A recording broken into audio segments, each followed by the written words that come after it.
Hey, Beauty and the Beef. I'm the Beef, you're the Beauty, and you're Frank. We got Frank Pew here. Frank. How are things, Frank? Things are going well, besides the rain, but things are going well. Hey, Frank's our guest today. We got a Thank you guys. Thanks for taking the time with us. We know it's a busy week. So a nice pork chop dinner. Delicious. Not bad. Yeah. Not bad. We try and feed you before we bleed you out of information. I dig it. Okay. Yeah. Frank, tell us a little bit about yourself, what you do. Today's episode is something that we talk about all the time. One of the reasons why we started this podcast is men's mental health, the importance of men's mental health. Yeah, man. About 40-year-old guys that don't talk about their shit, about 20-year-old guys that don't talk about their shit, and we found you through some friends, and we were told you're great on camera and you're a fun guy and you're really good at what you do. So tell everybody. I appreciate it. Yeah. Tell everybody where you're from, how you got here, and how you're going to help the world, because we need your help. Oh man. All right. Well, we don't have enough time for all of that, but so I'm a registered social worker and I have a private practice in downtown Guelph. Really, for the past 15 years of my life, I've been kind of dedicated my practice towards helping people who have mental health issues. A good chunk of that, and it's kind of continued throughout my years, has been focused on helping people who have problems with emotion dysregulation, impulsivity issues, difficulties in their relationships, and a big focus actually has been on suicide and helping folks who are experiencing suicidal ideation, engaging in suicidal behaviors. And so a big focus of my work has been on helping to help folks to build a life that's worth living. And so I have a private practice that's in downtown Guelph. I primarily specialize in a treatment that's called dialectical behavior therapy, which is an evidence-based Don't treatment. get Chris started on that. Evidence-based. He loves science. You gotta love the science. Oh god. Follow the science. Do you watch Curse of Oak Island? No. Just don't even start. Yeah. You'll get hooked. Right on. Yeah. I think History Channel. Is it? For all those who want to tune in. yeah. Gotcha. It's like they're searching for gold and muck. I don't get it. But anyways, Entertaining. They're digging for treasure. yeah. Anyways, I think and you're all ages, men, women. What's your? I mean, I would say that I tend to focus on. So I specialize in a treatment called dialectical behavior therapy, DBT, and I generally kind of like provide that to folks who are high school age and up. I also specialize in a treatment called exposure response prevention, which is another evidence-based treatment for OCD, obsessive compulsive disorder. And with that, I work with some younger folks, and generally pediatric cases are like around 10, 11 years old, and then up. So those are kind of my two areas of focus. And I guess as of lately, I actually just, I got approved, I applied and got approved to start my coursework to get certified as a psychedelic assisted psychotherapist. So does that mean you get to do acid? You would do acid, and I would sit with you during the Really? experience. Yeah, and go through and it's like whoa. We get to drop acid, and you get to watch us and figure things out. I help you through that process. Episode 14. Let's do Lock it. it in. Let's do it. Yeah. That's gonna be a long one. You want acid? Chris would be. I want psilocybin. Psilocybin. Yeah. What's that? Mushrooms. How do you know about Mushrooms. Yeah. Oh, I don't want that. And that's the big. That's going to be, I think, what we'll see first. Really gonna hit is psilocybin. So I'm excited about that. It's like a new snowfall off winter morning. Yeah. Fresh. Yep. Just starts you back.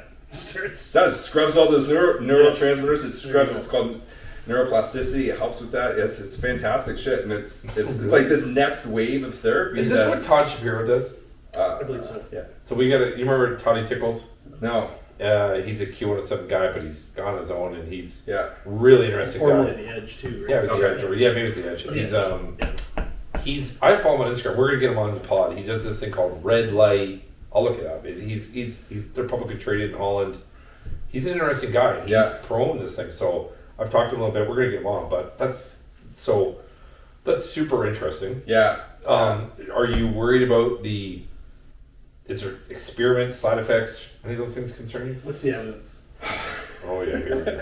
There's actually like quite a bit of evidence that shows that like more recently, there's a lot of clinical trials coming out around the efficacy of using psilocybin, ketamine, and MDMA especially for the treatment of Ketamine's for horses.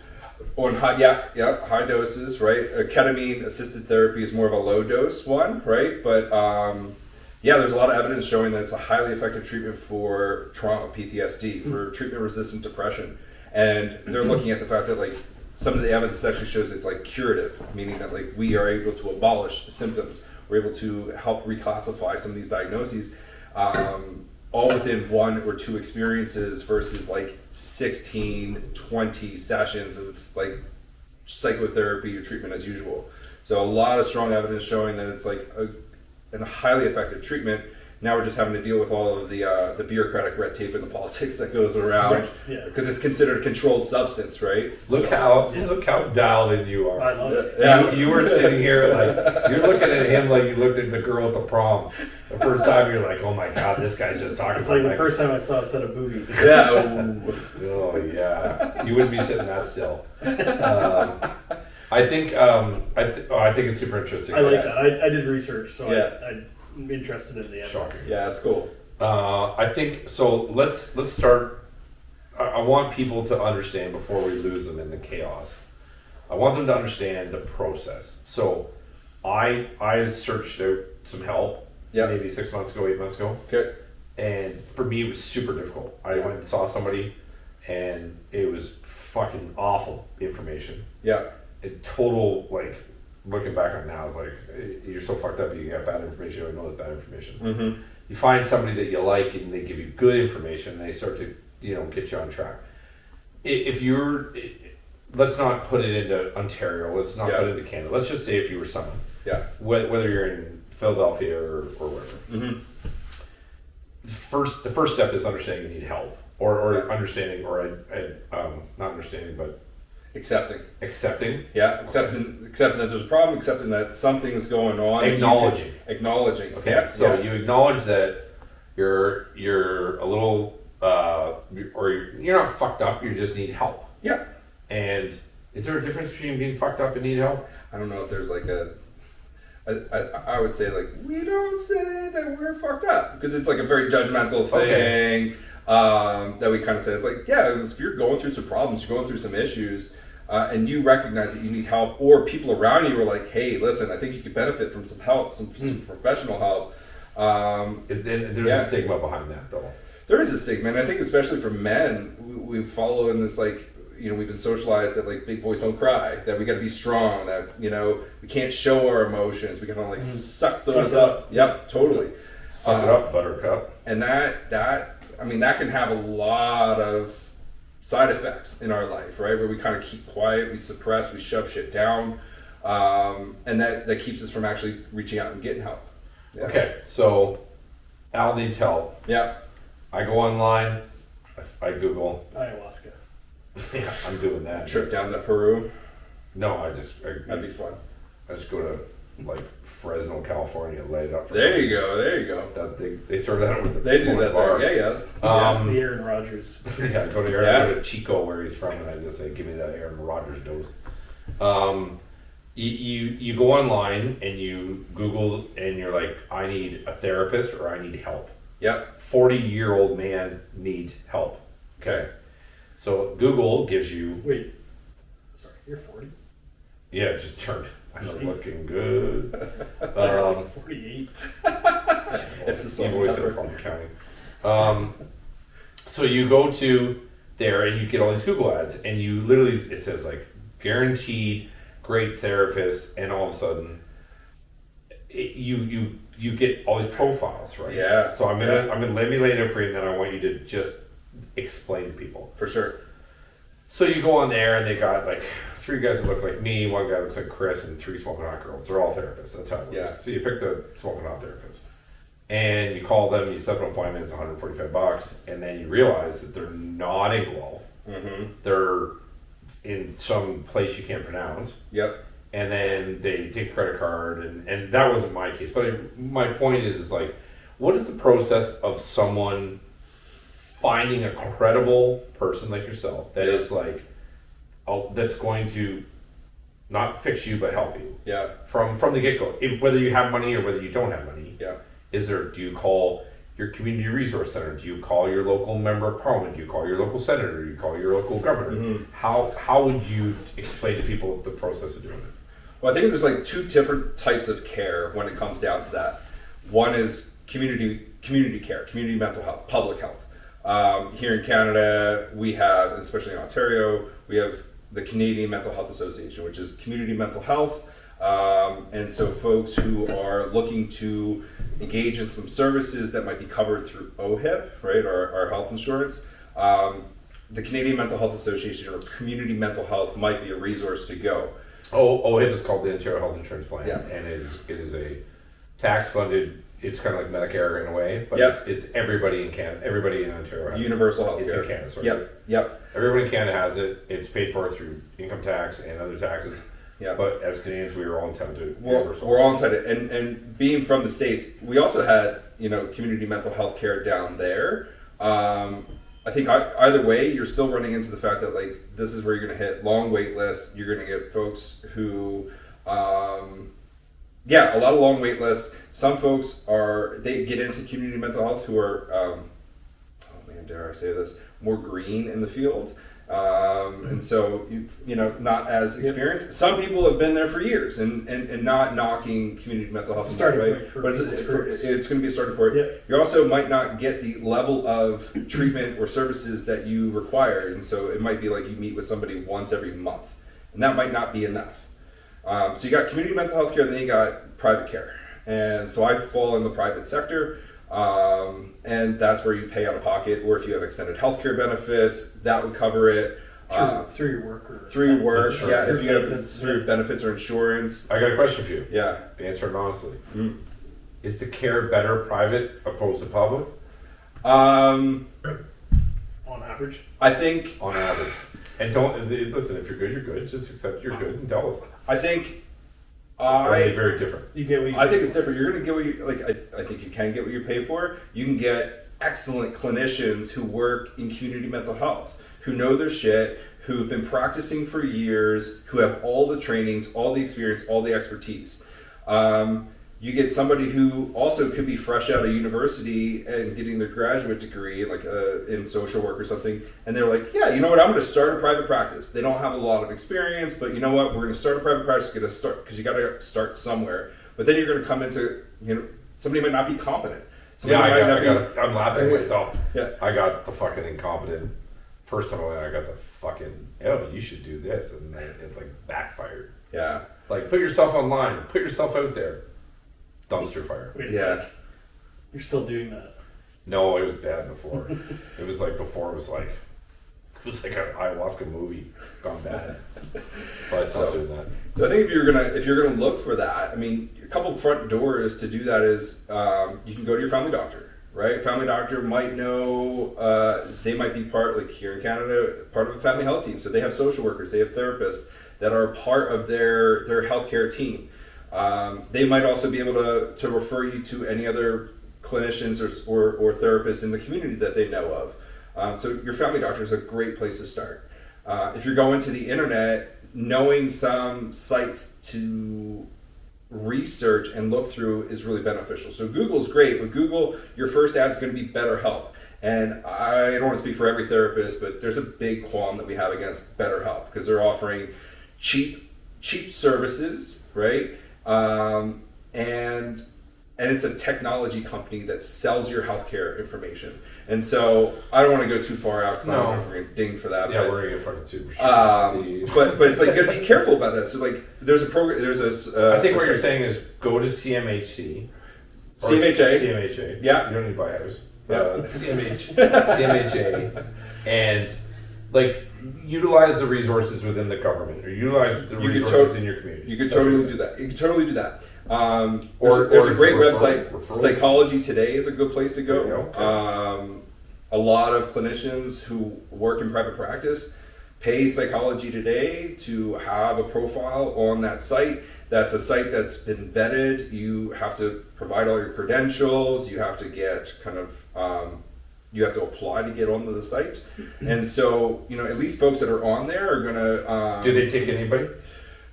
Like Uber, you put your credentials in, but they So I asked the question. No. I think you have to have you have to have post-secondary. You got to have a graduate degree of some sort. You have to have a registration in a certain college. Okay, cool. Yeah, I'm a registered social worker, so I'm part of the College of Social Workers and Social Service Workers here in Ontario, which just means that we have a governing body that if I fuck up, if I break boundaries, right, so that becomes public knowledge, right? If I do something that breaks my ethics. Do you carry malpractice insurance? Yeah, absolutely. Yeah, okay. Yeah, so Psychology Today is a good place to go. We're into the questions now, right? Maybe. I mean, also word of mouth. If you got a friend who has a good therapist that they trust, it's kind of like a hairstylist. Like, I trust this hairstylist. You too. You talk about your hairstyles. Like, one got married to one and the other's trying. Yeah. It's a long story. Yeah. I think the reality is I love that we just kind of went through that because it's a fucking process. It is a process. You could be as smart as me, and that's pretty deep. Whoa. No, I mean, like, I'm sorry. I'm resourceful. I'm a very resourceful guy. There you go. Yeah. And the fact that I got snowed, and the fact that I think that just goes to show how fucked up I was. But I think the reality is, like, it's really important that the average person understands there is help, there is good help, either affordable or at your service as part of your insurance. Yep. So what is the going rate per? Is it session per hour? I don't need your rates. Yeah. I think the average. I think up here, the average range is probably looking anywhere from like 130. It depends on the background, the qualifications. So, are they a registered psychotherapist? Are they a registered social worker? Are they a psychologist? What's the difference between a psychologist and a psychiatrist? Psychiatrist is a medical doctor who can prescribe medication. They just had a really long prescribe medication. No. So a medical doctor, a psychiatrist can prescribe the medication. They can diagnose. Here I thought I was going to get some Viagra. A psychologist provides diagnosis. They provide assessment and treatment. They go through a lot of schooling and training. As a registered social worker, it's outside of my scope of practice to be able to diagnose somebody with depression or anxiety. Can you refer them to a doctor? I recommend, like, hey, listen, I think some of the things that you're experiencing fall within this, like, diagnosis. I think it might make sense. It could be beneficial for you to go to a doctor because, the primary treatment for these things is medication. So you have a relationship. And you'd send them your notes and that. Make a transfer. It's like you recommend, hey, I have a psychologist. I have quite a few colleagues that I work with. I might recommend somebody like, hey, listen, I think this. So full circle, then you've got your network. You got your team. Yeah. So I mean, it depends, right? And they trust you too, right? They send people to you. They're like, Al called. He needs a little help. Yeah. Go see Frankie. Yeah. And so I don't know. Going rate. Depends, right? A psychologist going rate is like $225. Do you pay for what you get? I guess so. I mean, I think there's also going to be people out there that you're going to pay high rates for and not get a lot for right? I think with a therapist, you almost got to like go on a couple like dates with your therapist in order to to see if there's a relationship, see if you can trust them, see if you vibe with them, and that's a big part of like my own practice. Like the first few sessions when I'm meeting with somebody, I let them know that I'm interviewing you and I want to know what's going on and what's your background, what's your history, where you're from, where you want to go. You're also interviewing me, and we got to see if we can actually work together. Because if could be a personality clash. Well, absolutely, and one of the biggest indicators of effective treatment and success is a relationship, right, with your therapist. Have you ever thrown down with anybody? No, I've had some pretty aggressive. I've had some pretty interesting experiences working as a crisis worker when I worked at CMHA, working with the police, going in a couple really kind of like interesting. I think I'm gonna book an appointment with you just to see if I can come in and get you to throw down. Just come at you like a jungle monkey. Just come at you. No, that's a waste of time. Somebody needs that time slot. Actually, cheers. We're gonna have a little cheers. Yeah. Thank you for coming. Yeah, man. Vive. Yeah. And this is something that every man should do. They should sit around and drink wine and beer with their buddies and talk about. Talk emotions. Well, talk about how you help. How many men just don't talk about shit? Absolutely. Like you know when you scroll through Instagram and I got into an algorithm. My algorithm, I got to do something with it. It's like German bikini models and fucking sad stories. Things. Yeah, there's no puppies. Yes, there is 2. yeah, there's 2 puppies. Yeah, I think the one thing I did notice it says the one thing they hit on with me is says when you ask your buddies how are you and they say I'm okay, and like nobody's okay. No. Like okay is like the biggest bunch of bullshit ever. It's the polite way of kind of like okay, on to the next thing. Yeah, it's like a denial. So if people say to me, they say, "How are you?" I'm like, "I'm not great, but I get through the day." Yep. Like it's that way. You're like, it's truthful. They're like either they ask you like, "Well, why you fucked up?" or they're like, "Okay, I don't want to deal with you. Go see Frank." I did see something on your Instagram though that kind of hits home to that point. Is the it was a reel that you had on. It was like something about being perfect. Inaction is. Oh yeah. You told me to remember it on your, but I forgot it. Yeah, and I forgot it too. I gotta look at it. Imperfect action is always better than perfect inaction. Right. Yeah. So do something. Yeah. Totally. Just try it. Do it. I think there's a lot of like I guess the other thing that I sometimes fall into is like there's a lot on Instagram where it's like therapy seems like it's really cushy. It is, a place that you go and it's going to be a really nice place. I practice it a little bit differently than some folks, and I think that might be why I get along well with, and have a pretty decent rapport with a lot of my clients. Like I'm a no bullshit person. I'm pretty structured. I'm not a talk therapist. I really try to help people to either reduce or modify behaviors that are causing problems in their life and increase and enhance behaviors that can improve their well-being.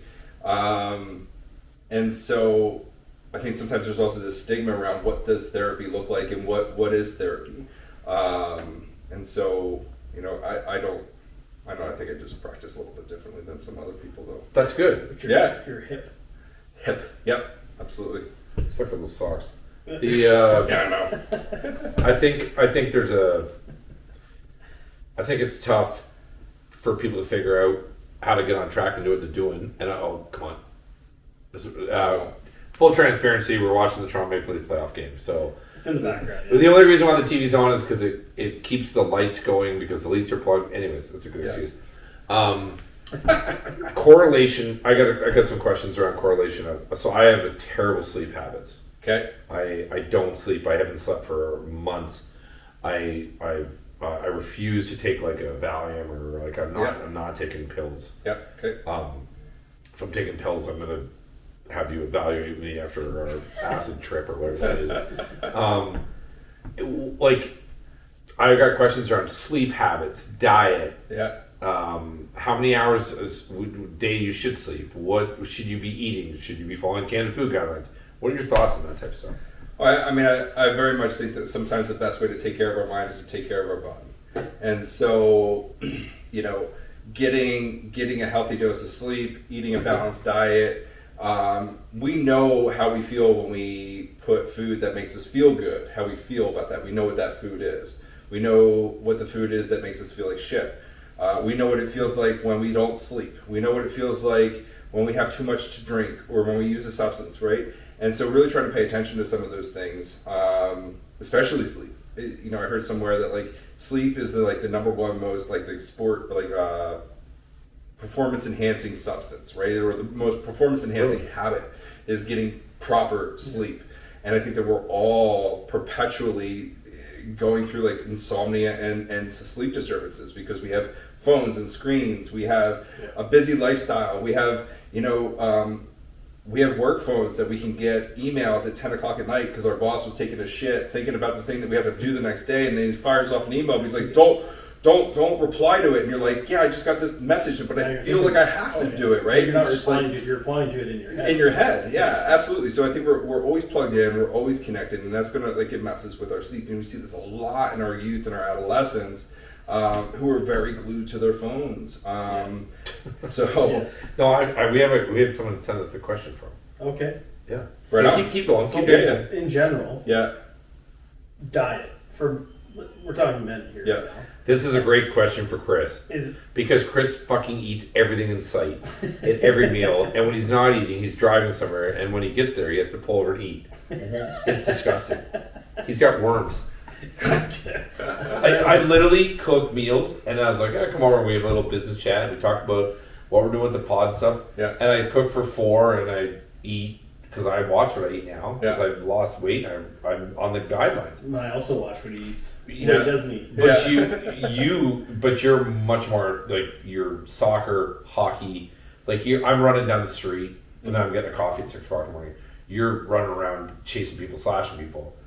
So like there's like you always told me the way I don't want to chase guys and play hockey anymore. I don't want to break my teeth. I don't want to do that stuff. I want to just run with music and kind of just be alone. Yeah. Whereas he's like, for me to work out, I need to chase somebody and whack him. Like that's Sure. Yeah. It's your competitive spirit. No, Yeah. that's true. No, it's true. That's how Yep. I need that incentive. I need that. So like, this is a true story. 8 months ago, I weighed 234. Got home from Florida, weighed 231, 234. I lost 30 pounds in probably a month and a half, and a lot of it was because I couldn't sleep. Yeah. So I was like, fuck it. I'm going to get up. I put shoes on. I started running around the block. I started walking, started running. And then all of a sudden, started losing weight. Yep. Started getting in pants for 30s, going on 38s. Now they're 34s. Right on. Now I can bend over and put socks on with it. Yeah. Fucking quit smoking, quit doing all these things, quit drinking brown liquor. Started doing all like lifestyle changes that I should have fucking done 20 years ago. Yeah. Like, I want to go out and get pissed up and bombed. Mm-hmm. I can do that without being a fucking dummy. Mm-hmm. It took a lot for me to realize that. Yeah. I wish I had, like, I'm turned 40. I wish I had known that when I was fucking, well, maybe not 20, because 20 to 30 were good years. But, like, say, late 20s, when you should have your life together and you should be, like, figuring things out, I wish I had known that, because it wasn't great. And I feel like you still work out, you still, like, you run and you do those things. It must be so hard for you to get people in a headspace to, like, you need to take care of yourself. You do, right? And I think moving our body is moving your body every single day, eating well, getting good sleep, drinking water, drinking water, and watching the substances, watching the alcohol, watching all of that. I think that has a huge implication over our mental health, right? Flush those cells. Totally. How many drinks should someone have a day? Ooh, more recently, the new guidelines is 2 a week. 2 a week. 2 a week. 0 is better than any. Great pod, folks. Yeah. So Frankie's out of business. And so, but do you believe that? I mean, I do believe. I mean, all the research that's coming out now about alcohol and especially alcohol and sleep and how it inhibits certain, neurotransmitters. Yeah. Have you listened to the Huberman Lab on alcohol? Yeah. I had someone send it to me. Yeah. And it was like, she sent it to me, and it was like a fucking rude awakening. Oh yeah. To the point where I was like, I'm not drinking ever again. Yeah. I think I could quit drinking completely. I'm kind of done with it. Like I think the effects of when they say a glass of wine is equal to 8 cigarettes, like I want to start smoking again instead of drinking. Trade it off. I fucking loved smoking back in the day. Yeah. I guess it's like what we're talking about here though is also like so I'm really trying to help people with like learn ways to regulate their emotions more effectively. Learn ways to build long-term emotional resilience. So that way when we're dealing with shit, that we can deal with it as effectively as possible. And a big part of the work that I do in DBT is teaching behavioral skills. And we talk a lot about emotional regulation. What's DBT? Dialectical behavior therapy. Okay. yeah, it could be like a whole nother podcast about that. But we teach skills around how to regulate emotions, and the way that I've been thinking about it more lately and encouraging people to think about it more is like, if you want to be more emotionally regulated, then you have to encourage a lifestyle that's going to help you be more emotionally regulated. And so this is where it's like paying attention to, moving your body, getting good sleep, getting like eating a balanced diet, watching, the alcohol, the substances that you're getting into. Shutting the screens off. Huh? Shutting the screens off. Yeah, let's talk about that. Yeah. Okay, so I've learned to shut the TV off, shut the laptop off, and read a book. Yeah. And it's like probably the one thing that saved me when it comes to sleep, somewhat of the sleep pattern. I bet. And not I've been had the option of buying a Kindle, is that what they call it? But that's a fucking screen, so I don't want that. I buy the hard copy books, and it helps me like fall asleep. For sure. Yeah. So do you think it's with the big print though, right? Like, yeah, and great pictures. My point is do you think that's like a good, like something as simple as reading a book for 15 minutes? I saw a thing on Instagram or on the internet that says, if you work out 18 minutes a day, so when I say I'm going for a run, like when I'm in Alabama running, I'm not running down the road like Forrest Gump. Like I'm not, or Ben Johnson. I'm like jogging. I'm jogging enough to get a sweat on. I'm jogging enough to listen to music, get the heart rate up. enjoy the sunshine, and especially in a hot place. Like I was in California last week.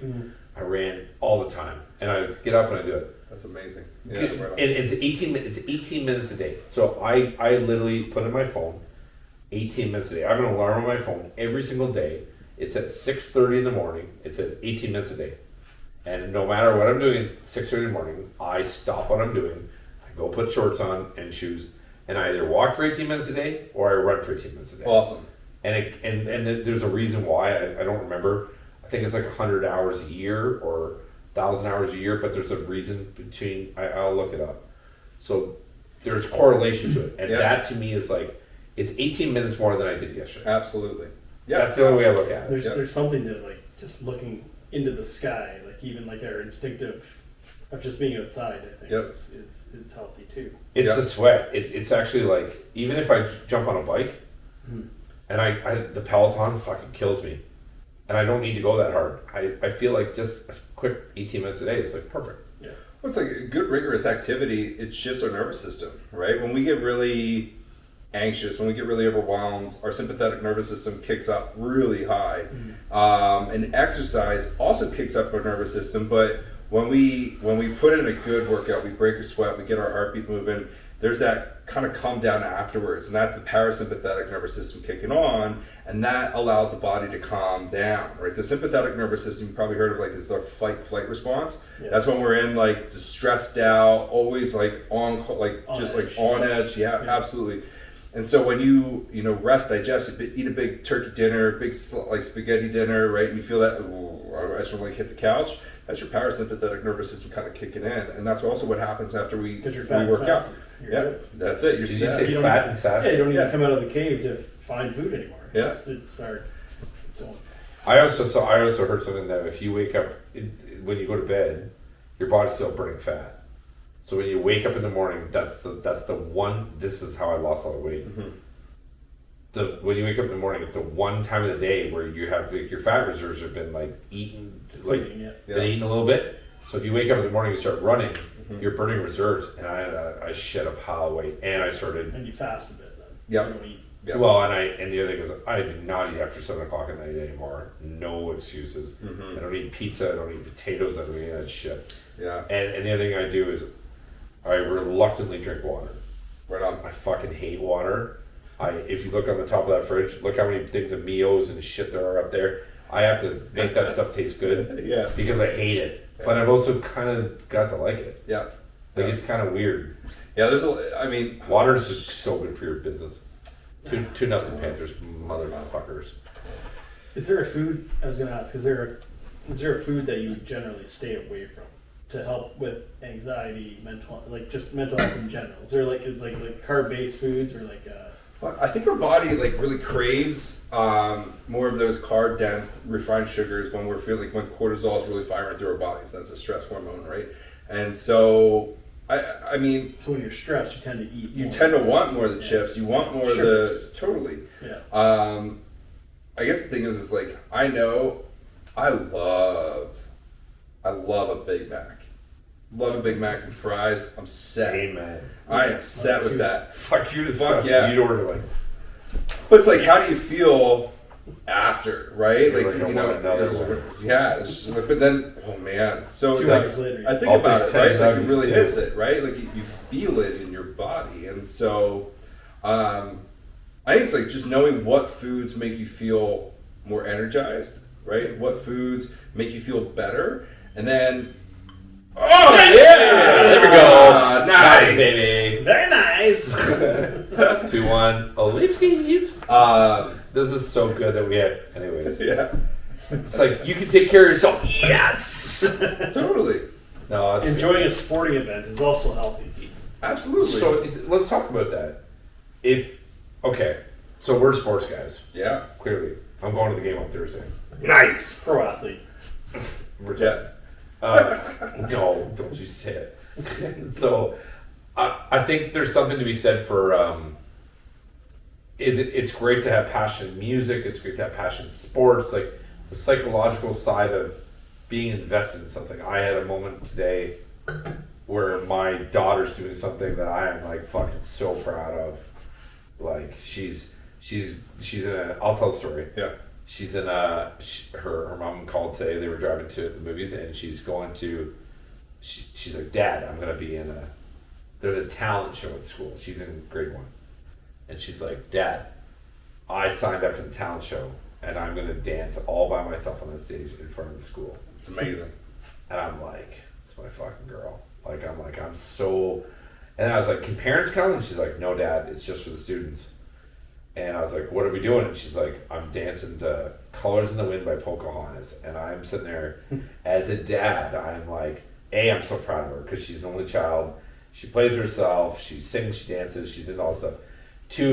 Part of me is like, I'm so anxious that what if she fucks this up and kids make fun of her forever? Yep. But I have zero control over that. Absolutely. So I'm like, good on her for having the balls to go do it. Yep. And then I'm gonna be like, we gotta practice. Like we need to start practicing now. Yeah. But like, there's something to be said about putting yourself out there, and whether it's your music or sports or art. Mm-hmm. Like how does that correlate with what you teach people, or how you? Yeah. Is that part of the process? Absolutely. Right. I think. So kind of coming back to DBT, we talk a lot about building mastery. And so having an activity, a hobby, whether that's a sport, art, music, martial arts, something that you do that you can repeatedly come back to, and you can suck when you first start it, but then the more work you put into it, the more discipline and consistency you stay with it, the better you feel, the more growth Is that you part see. of the process? I think, in what way? Like, I mean, like, is that part of like?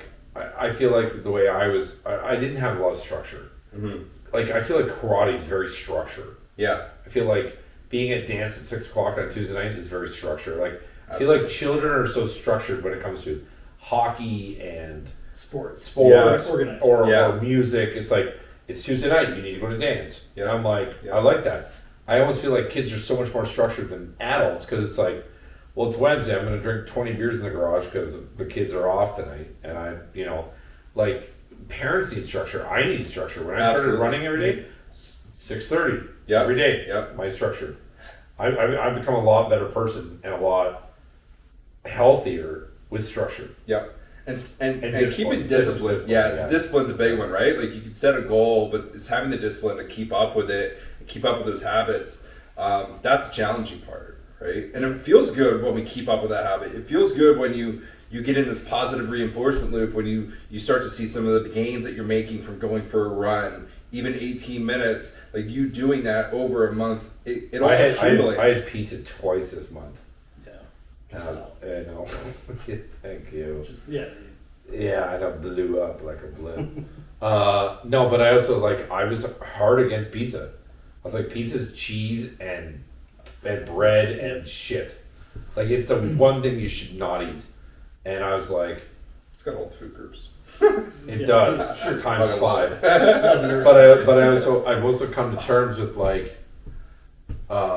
if for me to have the lifestyle I want to have and to make sure I see my daughter get married and to be healthy, I can't fucking eat pizza right now. Yeah. And I so like for me to fall off the wagon and eat 2 slices in 2 weeks, it's like cheating. You're like you get on track. I think it's okay though, like if you have those there's a guilty comfort pleasure foods once in a while, right? Like it's a cheat day or whatever, and you just indulge a little bit and have a 1 or 2 slices is not. See, I'm a guy that I can't do that. Sure. You're an all or nothing. I'm an all or nothing guy, and I can't. Like when I stopped drinking brown liquor, everyone's like, "You'll never last." And I've been October. I keep the date in my phone. Right on. And it's like I look at it. I don't look at it all the time. I keep a thing called milestone dates. And it says, I quit drinking October 22nd, 2021 in Italy, and I quit drinking brown liquor on October 8th, 2022. Right on. And I look at it, and every time I look at that bar and I see a bottle of Crown Royal, I'd love to crush that bottle of Crown Royal. Yeah. Or I'm on the road for work and I'm sitting in a bar and it's late at night and I've had 3 bottles of wine. I'm like, I'd love a Crown, but I don't. 3 bottles of wine. Well, I share them with like some people. Okay. You know what I mean? Like there's nothing I'd love more to drink it, but I also know that if I do it, it's the beginning of the end. Totally. Yeah. So it's like you got to be good, and it's probably hard for you to keep people on the straight and narrow. It is. I think it's hard to get to a point that like I'm never going to do this thing that I did for so long, and I had such a in a sense a good relationship with it. Crown Royal, longest relationship in my life. Right, and it's like you're breaking up with that. Do you want to know the night I did it? I had 76 ounces on the bar. Okay. I put them all down. Yes. In about 5 hours, and sitting in a fire in the bar. Yeah. And I was hung titties for 2 days. Yeah, no doubt you were. And I had to do that though. Yeah. I had to drink it all. Yeah. To make sure that I didn't go near it again. Yeah. And I'm glad I did. And then I bought bottles for the bar for my buddies. You brought up the app you use, though. Is there any helpful apps that you would Well, that's a good question. So we can sell. Oh man! Before we publish this, we're gonna sell sponsorship for it. There you go. Give us the biggest one. With the well, like anything that's like free, a free app. Well, yeah. I mean, I think that's a great question. I mean, it depends on what the app is you're looking for. I mean, I've heard of a lot of these like milestone or sobriety apps, right? Whenever you're trying to quit a habit, and then it kind of keeps track of it, and so that it's nice to see a number stack up, right? It's nice to see that. Right. There's the progress. Totally. Yeah. I think there's, I mean, apps that I think a lot of my clients love to use. For the kids that high school students that I kind of work with, there's an app called Calm Harm. It's a really good app when it comes to practicing some like distress tolerance skills, emotional regulation skills when you're feeling really strong urges to maybe engage in some impulsive behavior or crisis behavior. I personally use an app called Wake Up or Waking Up. Sam Harris's meditation app. Okay. Headspace is another good app when it comes for mindfulness. Calm is another one for mindfulness and meditation. Habit Bowl, if you're wanting to track, I think it's Habit Bowl. If you're wanting to track habits, like there's a lot out there that you can kind of sift through and find. That can help you kind of stay on track when it comes down to it. We have a question. Yeah. John, I won't give his handle because I don't think that's right. If you have a friend that you think needs help, how do you approach it? Good question. Yeah, that's a really good question. Well, I would have to make the assumption that like maybe it's a good friend, right? Yeah. So there's you can have a heart-to-heart conversation. I think a big piece is not saying that. Don't go in with hey, you have this problem. I think a lot of times we go into conversations, we want to like tell somebody like what we're thinking or what we're feeling. We always start to say like, hey, you got this problem, you should go see a therapist. And I think whenever somebody says like you should do something, it's offensive to them. Totally, you get your back up, right? And it's just like you're accusing me. And so I think sometimes it's like leaning in with like, hey man, like I know, I care. I care. Like I see that you've been going through a hard time. Maybe you know why they're going through a hard time. Maybe they're going through a breakup. Maybe it's like I know this has been really difficult for you to go through. We've been talking about it a lot. if you have your own personal experience with getting help, it could be useful to like rely on that. Like, hey, listen, I went out and when I was going through a hard time myself, I went and I spoke with, this person, this therapist, and they helped me get through a difficult time. They gave me some skills, they gave me some ideas, ways to kind of cope. It was also nice to like have somebody I can talk to that was like unbiased and not judgmental of what I was going through. And so I think a big thing is like, hey, I see you going through this. I care about you and I want to help you.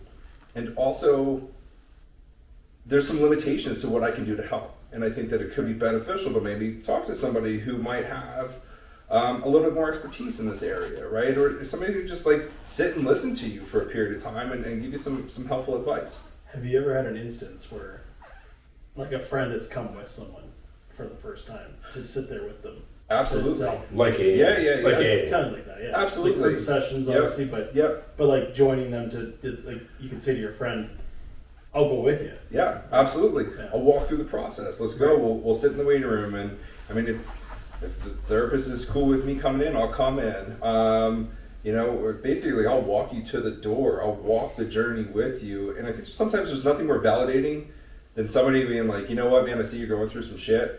I want to help you out, not just like with my words, but with my actions. Right. So let's do this. I'll sit with you. We'll make this call. I'll go with you to the appointment. I'll take you to the appointment. That's a good thing. Yeah. I wish someone had did that for me. Well, other than take me to jail. Question for Mackenzie. Yeah. How fucked up is social media? Man, I think social media, on the one hand, there's be so much good that can come from social media, but it is such a driver of comparative judgment. Right? What a great way to put it. Right? So it's like you look at like my life compared to other people's lives, and everybody posts their TSN highlight reel when it comes to their... Everyone wants to tell you how great life is. Totally, right? Yeah. And so you're always like, you're comparing yourself to people's best moments, and you're not looking at all the shit we were talking about. Like, are you a one take person, or you like do you have multiple takes? It's like... but I get it. It's like... That's true, you want to look like... I posted a reel today. It was one take. It was one take because I had a strong thought after like a really kind of point thing. I rolled with it, and that was it. It was one take. A lot of my other reels, like you look at through my photos, it's like 63 second, like, and I'm like, so let's talk about shit. All right, so, and then it's like I'm constantly going through it, and so I think some of these things are so manicured, so groomed. And so filtered. It looks so perfect. Absolutely. You did it in one take. Absolutely. It always looks like one take. Okay, yeah. But there's also, as we get better, listen, we're trying to. Yeah. We don't know what we're doing. Yeah. We're getting better at it. I'm a one take guy. I'm a put the fucking camera up and I am. But I've always been that guy. I'm always put myself out there. I'm just like, with me, what you see is what you get. Right. Yeah. And I'm better now than I was. I was a fucking idiot a year ago, but I'm way better now. More structured, more precise. Chris is like getting good at videos. Yep. Like you're actually getting good at it. Mm-hmm. And he's gone from probably a 10 take guy to a 3 take guy. I'm gonna guess. Right? Goal. 2-2. Word side up.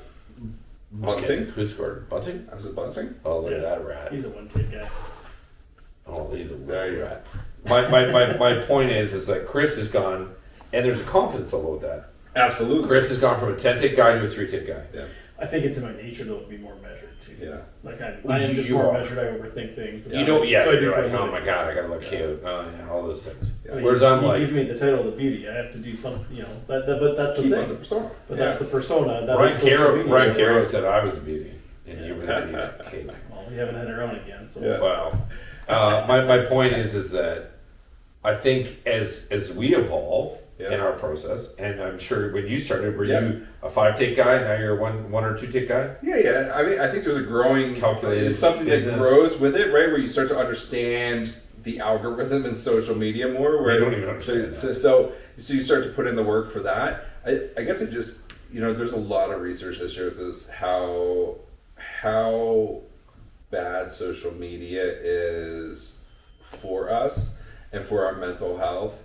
and I mean, Netflix has tons of documentaries on it. Yeah. We also know that like we saw such a huge rise in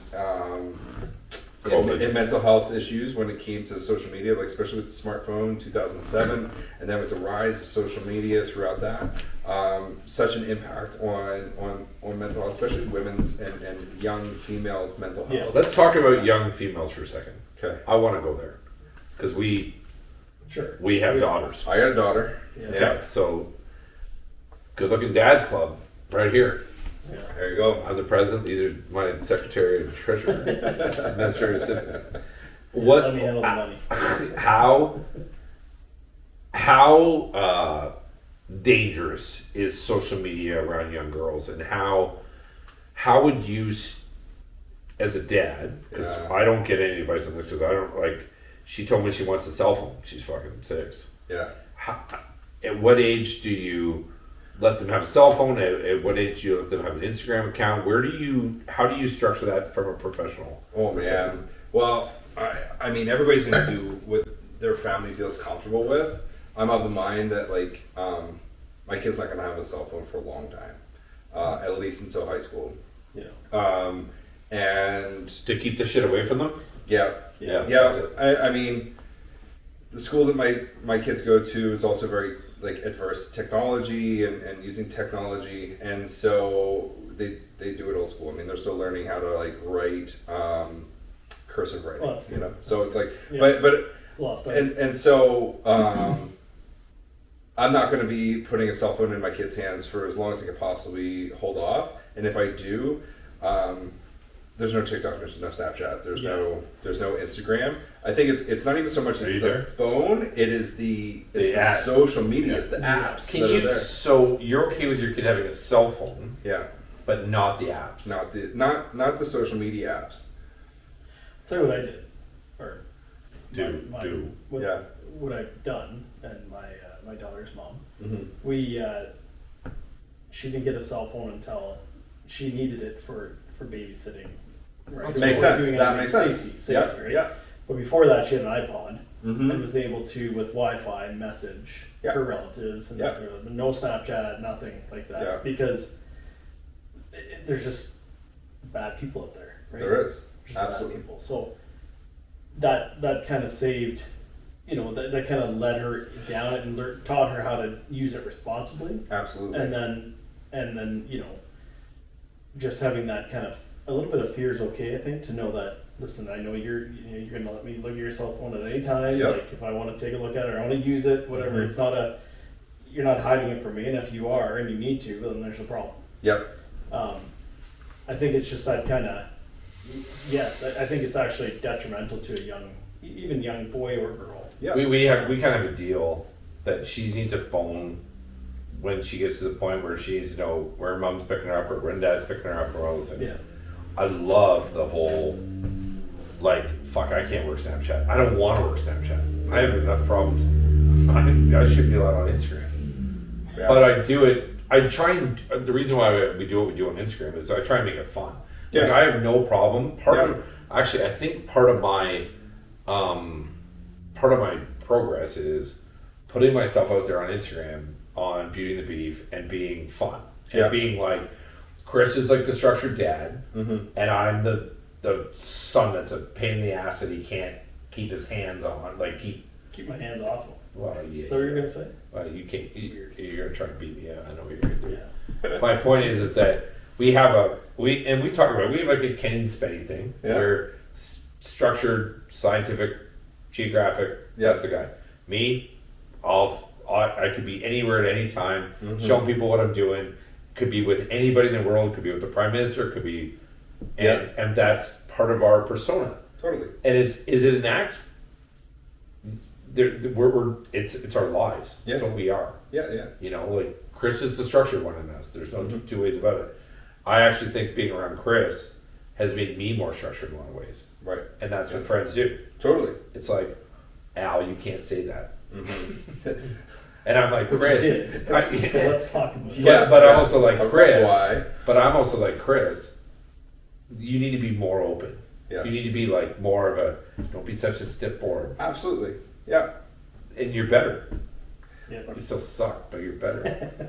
Wow, we're some of the 5 closest people we surround ourselves with, right? Is that so? Explain that. What does that mean? Well, it's just like, think about the people that you are around, and They're all cursed on Volk Island. I mean, it's just like we tend to kind of like take on, and it kind of like connect with the people that are around us and take on their habits, and so the person, totally. So, and their habits. Yeah, absolutely. Yeah. I don't know. I was raised like, you can't hang out there. Those are bad friends, or you can't hang out with those friends. And it's like at that time I was like, no, they're not bad. But then when I look back, I'm like, yeah, we did some bad shit. It's probably not. It's probably a good call by the parents. And like, yeah, I don't want you hanging out with We're them. doing acid in Philly back in '63. Hanging out in the art museum and. What do you like to do in your own time? Tell us a little bit about yourself. What's your go-to? Yeah, I mean, we got dogs. And so the way that I kind of like keep up with things now is like I move my body every day by walking my dogs. We got 3 Barbets at home and love walking them. My whole family recently, over the past few months, got into karate, and so we're all trying to like work at that like building mastery with martial arts. Grew up playing hockey, and so when it's hockey season, I play some men's D-League hockey and enjoy ripping it up and some shinny. That's why Chris loves is the D-League. D-League. Legal center. Not hockey, just the D-League. Yeah. I have a question. Yeah. When you see these fucking people online that are doing karate and they're chopping blocks of wood and chunks of cement. Like, what the fuck? Is that real? What is that? I mean, maybe for some people it is. Here's what we're gonna do. I know you're a brown belt. I'm in yellow. When you get like certified for whatever you are, I am gonna set up something in the backyard. Let's do it. And we're all gonna do it. Let's do it. And I'm gonna get the Komodo dragon suits, and we are gonna we're gonna hit it. Good time. Bring my samurai sword. Yeah, brown samurai sword. I think there's 3-2 Panthers. That didn't look good. Damn, that was a nice shot. Carter Rag. Yeah. I think there's do you find like the karate is something that is like so part of the process? Like I feel like it's like the one sport where it's like control. Because my daughter asked me she asked me if she could take. It's funny. She asked me, she's like, "Dad, I want to take karate." It's the values behind it, right? And I think there's something that's badass about knowing that you know some ways that you can fight and protect yourself. And there's a confidence that can come with that. And I wanted to give that to my kids. Not so much because I want my kids to go out there and fight. I want them to be able to know that they can protect themselves. I was raised in the U.S. It's different than here in Canada. Like, I had a gun on every floor of my house. We were raised to be protective and defensive. And so it's a different mentality. I'm not somebody who's like, you got to solve all your problems with violence, but you know what? You got to protect yourself. And so I think that there's a confidence that comes with knowing that you can protect yourself. But one thing I really valued is we go to Guelph Family Martial Arts. Big shout out to Sensei Nathan Skoufis. Love the guy. But he has such a good way of instilling these values in our kids around an indomitable spirit, around perseverance, around working hard, around discipline, around structure, around doing shit that you don't want to do. But the more that you do it, the better you're going to get and the more confident you're going to feel about yourself. And I love that we do that. Is he a beauty? He's a great guy. Would he put up with us for a 20-minute video? I wonder how he would do, I mean... I want him to yell at me. You know what I picture? He's not that... I picture him kind like, of sensei. God bless, he died this week. A legend to all of us. Jerry Springer. Jerry Springer, they're going to sing Gordon. Did he really? See, I knew you were going to say Gordon, but I just laid it out for it. Yeah, Springer died this week. Oh, he's been a part of our childhood. Mayor of Cincinnati. Yeah. He was the king of TV. He instilled so many things in my life growing up, of all the things not to do, because man, his guests were incredible. But he had all these crazy people on his show. Yeah. And as a kid, you were like, I don't want to be like that. Totally. And I feel like we're so lucky. Like we were never even thought about being on shit like that. Yeah. So for us to go to like a karate place and learn how to be so structured. Yeah. At our age, we should do that. That would be fun. That'd be like us going to spin class. No, it's I would something like that. Sensei, what's his name? Sensei Nathan Scoofus. I'd like for him to yell at me like the troopers yell on Jerry Springer at the kids that were misbehaving. I'm more of a Maury guy, but Maury Povich? Maury. Yeah, you look more like Ricky Lake. But anyways, I know. Ricky fake. Sally Jesse. Yeah. I think it's great that you have got some hobbies. Well, you like hockey? Obviously, you're a Philly guy. Yeah. Are you a Philly fanatic? Philly fanatic for sure. Phillies? Yeah. Eagles? Yeah. Flyers. Flyers? I mean, I've assimilated to the. Can you do the gritty? Maple Leaf. No, I can't do the gritty. That mascot for the Phillies is just an asshole. The The fanatic. Just Man. a dickhead. Who's your favorite athlete of all time? Any sport. Oh man, Hero. Who's your hero athlete? I think all growing up it was Jordan. Oh yeah. Yeah. Why not? I mean, yeah, that was him. Yeah. It was, Me too. I mean, I was a big basketball guy, but I had a I wasn't a big basketball. I had a pair of Jordans. Yeah, he just. Yeah, Fuck, he won. yeah, he did. He just got shit done. Who do you love now? Who do you look up to now? I don't know if I could say I look up to other sports. No, I mean, players. you were like a philosopher. Oh, and then I got one more dandy for you before I send you home. Yeah, you know what? I would say, like, if I were to say, like, I look up to anybody or look up to things, I would say I look up to more, like, philosophy, right? Stoicism has become a huge part of my life and how I approach life and how I try to, like, assume this kind of, like, cognitive flexibility and ability to, like, be more resilient with my emotions. Stoicism has been a huge influence on that. It's a good book, The Daily Stoic. The Daily Stoic, yeah. I think Good. any of What's Ryan it about? Holiday's. What's it about? Daily Stoic is kind of Ryan Holiday he's a writer, he's a philosopher. He interprets a lot of the old Stoic texts, and so the Daily Stoic is, I think it's based on Seneca. I can't remember. But I've only read it. basically, it's like a daily meditations on Stoic philosophies and Stoic teachings. So it gives you something to think about, how to reflect on it. Kind of gives you his interpretations of it, and then kind of like just gives you something to like reflect on for the day. And he's written a lot of other books. Stillness is Key. Is it Courage is Calling? A whole bunch of other books that have been really kind of like influential when it comes to my own philosophy in life. Yeah. Perfect inaction is better. No, Imperfect action is better than perfect inaction. There you go. That's a Stoic. Is that yours? Yeah. I mean, Should yeah, I don't know if I heard that anywhere. I was kind of like one where it's just sometimes you get into like a flow of like talking with clients and you talk with people and just like I talk a lot about perfectionism. I deal with perfectionism. Like that's my like 50 cuts to make 1 minute reel. Yeah. I definitely battle with it, and I try to help a lot of folks who also battle with it, not to like let go of that drive to be perfect because it's just such an illusion. Okay, 2 questions left. Yeah. You got any? I got one more. Just Go. You go. you know, I think it's something. A good message is that even if you think you're doing fine, it's You're not. it's not a bad thing to go talk to the therapist. Just you might think you're doing fine. Everyone should do it. I think so. Like even if you think things are fine, There's always something. You know, I think you think people about, hear like, therapists and they think Fraser fucking King. That's the problem. Our generation thinks of Fraser. They think, oh, if you're going to see a therapist, there's something wrong with you. right. And it is not the fucking case. No. There's not something wrong with you. There's just some things you need to work out. Well, and I think that's a big thing. Like, think about it's like, how do you work through shit? You talk to a friend, you talk to a partner, you talk to somebody, you talk it through. I think that's the benefit of therapy. It's like, this is 50 minutes of my time. I want to talk about these 3 things, and I want to get your opinion on it. You know, I think there's so much value that comes in the process of talking about how we think, how we feel. It helps us to kind of check the facts. It helps us to think more straight about things.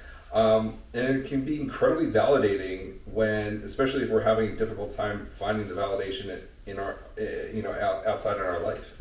So, 2 questions left. yeah. Jordan Peterson. Jordan Peterson. Okay. What are your thoughts on Jordan Peterson? I very much value a lot of Jordan Peterson's. You do? His 12 steps? His philosophy, 12 steps. Yeah. Okay. Right. Canadian professor. Canadian professor. Ooh. I feel like that's like, I might lose 1,000 followers just No, you just might saying gain that. 10,000. No, I mean, my point. absolutely. So But, Jordan Peterson yeah. is a University of Toronto professor. Was. Good Yeah. point. Who has taken the world by storm. Totally.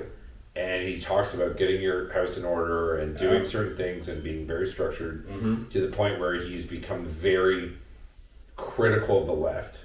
Yep. To the point where they're like, oh, you're a righty. And he's like, no, Yeah. I'm a person that is talking about structure in life. Yep. You go. And it's a person that also just like challenges norms, right? And challenges ideologies. And some people just don't like that. They don't want their ideology challenged. And I guess, but the thing is that we need the left and the right in order to create policy. Dialectical philosophy, dialectical behavior therapy is based on the principles that we need two opposing forces in order to create change, right? So we need a left and we need a right. If not, we only have a policy that is left-handed, or we only have a policy that's right-handed. And so we need both of those policies in order to create a middle path. And so that's how change creates, right? We have a thesis, right? And so it's like It's kind of like you and me. Totally. You guys were just talking about like how Well, I mean, we're both you're structured, you're flexible, you fiscal. We're fiscally wired the same way. Yeah. But like we're very much like, Al, you can't do that, and I'm like, Chris, you should do that, and that's the left and the right, and then you find a way in the middle, right? and that's where we are. Centrist. Yeah. We're very different in a lot of ways, but we're very same. So that's the Peterson conversation is super interesting to me because fucking people hate him. A lot of people hate him. They fucking hate him. Totally. And they don't understand that he's. And have you seen the documentary on Netflix on him or Prime? No. Oh fuck. Oh, I'll check it out. Oh fuck! It's like him at home. Yeah. And his wife. They live in like Leaside or where they live in Toronto or where they did live. Yeah. And he's like, he doesn't sleep. He doesn't eat. He's like he's very. When they go for dinner, like his wife sits down and he literally sits and eats and he doesn't say a word. Like he's as fucked up as anybody. Yeah. But he's also like looking at stuff and there's people booking him and he's dealing with book deals. Business gets in the way, but he's been very structured in the fact that he's like true to himself. I really like the guy. Yeah. I like everything aside from policies or anything else. I admire where he's come because he'll walk into a lecture or he'll walk into the UT campus, fucking people screaming at him, and he's like, "Talk to me about it." Totally. And another guy is Ben Shapiro. Ben Shapiro, yeah. So like Ben Shapiro to me is followers and non-followers of this. That guy stands in front of a crowd of fucking 2,000, 4,000, 5,000 people. Everywhere would hang him. People come at him. Yeah. At all cylinders, and he has an answer for fucking everything. Yeah. And That's balanced. That's like he's so like, smart. Totally. And he's like, you tell me I'm wrong, and then I'm going to tell you why you're wrong. And when he tells you you're wrong, it's like you can't argue with the guy because his facts are in order. Yeah. He's sharp, and I love the guy. I want to wrap this up on a positive note. First of all, thank you for coming. You got it. It's a pleasure. We got to have you as a regular because I'm happy to come in. Yeah. This is the stuff that men don't talk about. It's easy. Man, it's almost like something like this is like find a topic and then we chew on it for a bit of time. It's something. This totally. is what we say. This is therapy. This is therapy for us. Totally. And we just talk. He's watching this question. Yeah, we just talk about anything. Yeah. Right? And this is a good therapy session. Checks in the mail. It's great. You got it. My last thing is the late Gordon Lightfoot died today. Last night, Canadian legend. Yeah. Amazing songwriter, amazing singer. He's a huge part of the fabric of this country. People love him. So Gordon Lightfoot was a person that we should acknowledge. Is there one artist or one singer that you love to listen to that helps you through the day? I'm a Cody Johnson guy. You're a Alanis Morissette guy. Sure. Man, if I were to answer this question between the ages of like 14 to like 25, I'd say Dave Matthews Band. Oh, that was my groupie. I was Dave Matthews all the way through, man. So I traveled a couple summers like all over the East Coast just following Dave Matthews Band. Favorite song? I got one. Yeah, I think my favorite song would have been Liner Graves. Oh yeah. Yeah, Liner Graves was great. Right. It was like I was kind of like, I don't know, I dealt with a lot of shit growing up, and there was always this like this phrase and this kind of, you know, could I have been anybody other than me, and man, it just really kind of resonated with me. So I love it too. Yeah. Have you guys heard Dave Matthews' line song? I can't think of it. No. I'm a Rage Against the Machine guy. I love Grace. I love Grace Street. Grace. Oh, that's another good one. There's a line in that says down on Grace Street. Yeah, it says I love the I have to think about it. It says something about I love the corner of Grace Street and something else, but there's like I can't come to it right now. So live at the corner of Grace Street at the end of the world. Yeah, it's part of Grace at the end of the world, but there's something about that I'd have to look up. But anyways, producer Zach's back. Producer Zach's back, so we'll see if this thing actually recorded. And his assistant producer Katie just walked in too, so that's good. Hey, listen, Frank. Yeah, man. You're the best. Yeah. This is a blast. Today's guys. Today's the first day that we had a little therapy here on the couch, and it was good. It was really good. Yeah. And I think people will enjoy it. Learned about what we're doing and how we're doing it. At least you're gonna pull it away here, so we're gonna do it. We're gonna finish watching the game. Have a glass of wine. Yeah, man. Hey, actually, no, we did a red liquor review today. St. Francis, Cab, Sonoma County. Shocking. Hey, listen, Beauty and the Beef. We're going to put Frank's practice up on our Instas and on the YouTubes and our... What else we got? We don't have Snapchat because we're not those guys. Instagram. Boomers. We're boomers. We're not on Snapchat. Straight boomers. We're not those guys. Zach's back, by the way. Welcome. His hair's growing in, sweet. We're gonna post a picture on the Insta tonight. But huge shout out to you for coming tonight. Yeah, man. Yeah. Thank you for making time. Pleasure. You got it, guys. Yeah, it's a pleasure. Yeah, no problem. Okay, subscribe on YouTube, Instagram. Taylor Swift tickets are still for grabs. You got a couple more weeks. You're not gonna win. I'm trying though. All right, thank you. Beauty and the Beef. All right, take care, everybody. See ya.